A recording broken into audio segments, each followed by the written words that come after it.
And welcome back, and we're joined again by Jessie Klein, author of The Bully Society, and we talked about a lot of the problems, but what can we do about it? And you know, whenever you visit schools and they bring up the subject in the beginning, the school's still uncomfortable about this, and there's the liability issue, but also what do you do? And the parents, I think, are caught in this no man's land. Do you go to the school? Do you go to the parent of the bully? Or do you, you know, what do you encourage your kid to do? You know, because life isn't always going to be kind. You have to give them some body armor in terms of how to respond to it, but there doesn't seem to be easy answers. Where does the solution have to start, or at least begin? I think you know, everybody has to participate, and that there is something that can be done, and that's about building community. The way to change the bully society is to create compassionate communities.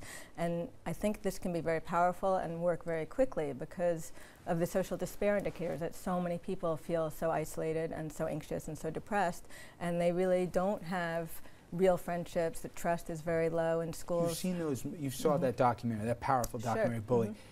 When the school tries to intervene, in some ways they pour gas in a fire. They bring two kids together that had a problem. They don't even identify which was the tormentor and the tormentee, and they basically make them apologize to each other. I mean, yeah, that didn't work. I know it didn't work at all, but do schools know how to deal with this? I don't think they do, and I don't think most people are used to having community. You know, community has decreased significantly in neighborhoods and, you know, in all kinds of areas. We've seen a lot of books and research about that. So I think schools can be the beginning of creating that and have a new generation that really prioritizes community, and it doesn't have to be after a fact. In fact, I think that's too late. What schools should do is right away have other students have meetings about what kind of school do we want to have. You know, parents are watching this that are going through this right now.